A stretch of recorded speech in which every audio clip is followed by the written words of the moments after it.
আমি প্রতি মুহূর্তে আল্লাহর কাছে বলি যে খোদা তুমি আমাকে তো জন্ম মানেই মৃত্যু, যে মৃত্যু তো আমার সন্তানেরও হবে, আমি যেন আমার মরণের 10 মিনিট আগে শুনতে পারি যে আমার ছেলেটা মারা গেছে।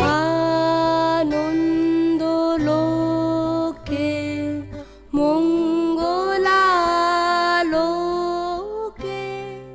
আমাদের সমাজ আমাদের বাচ্চাগুলোকে এমনভাবে ট্রিট করে যেন ওরা চিড়িয়াখানার কোনো জন্তু, ওরা সমাজের কোনো মানুষ না। আমি তো নিতে পারি না যে আমার বাচ্চাকে সবাই খুব নেগলেক্ট ভাবে দেখে, এমনকি ওর সবচেয়ে কাছের যে মানুষ, সে বাবা বুঝিতে তাকে গ্রহণ করতে পারে নাই।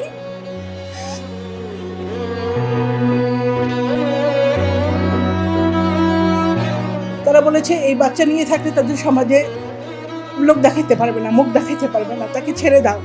এমনও শুনেছি যে পাগল ছাগল নিয়ে কি চলা যায় নাকি, কিন্তু আমার ছেলে তো পাগল না, কারণ আমার ছেলেকে দেখার কেউ নাই। এই সমাজ দেখবে না, আমার আত্মীয় স্বজন দেখবে না, ওর বাবা ওকে দেখবে না, তো কে দেখবে? তা আমি যখন থাকবো না, এই বাচ্চাটাকে পালন করে ওকে এক গ্লাস পানি দেওয়ার মতো মানুষ থাকবো না। এটিএন নিউজকে অবশ্যই ধন্যবাদ জানাবো এবং এত সুন্দর একটা উদ্যোগ নেওয়ার জন্য।